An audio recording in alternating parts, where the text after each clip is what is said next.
আমি তো তোমাকে তালাক দিচ্ছি না, আমি তো শুধুমাত্র আরেকটা বিয়ে করতেছি একটা বাচ্চার জন্য। আমি তোমাকে অন্য কারোর সাথে কোনোদিনও সহ্য করতে পারবো না। তোমার সাথে দিও না, রাত। কি মুশকিল। দাদু, আমি জানি আপনি ছাড়া এই বিয়ে কেউ আর করতে পারবে না দাদু। আমি রাবিকে অনেক ভালোবাসি, ওকে ছাড়া থাকতে পারবো না দাদু। আবেগকে ছাড়া থাকবে কেন? তোমাকে তো তালাক দিচ্ছি না। বাবা, আমরা ওদেরকে কথা দিয়ে দিয়েছি, আগামী পরশুদিন মানে শুক্রবার দিনই বিয়ে। আচ্ছা দেখো তো কোন খাটটা তোমার পছন্দ হয়। কিন্তু খাট নিয়ে কি করবে? আমাদের তো খাট আছে, তাই না? হ্যাঁ খাট আছে তো, কিন্তু এখন থেকে সেখানে আমার নতুন ওয়াইফ থাকবে।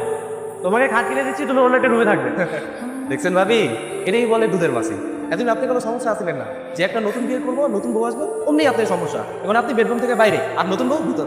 আমি তোকে ডিভোর্স দিতেছি, আর অনেকে তো তালাক দিয়ে তারপর নতুন একটা বিয়ে করে, আমি তো সেটা করতেছি না। তুমি সত্যি আমার অনেক বড় উপকার করেছো। তুমি এমন ব্যবস্থা করেছো যাতে আমি সবকিছু চোখের সামনে দেখে জ্বলে পুড়ে শেষ হয়ে যাই। कहने को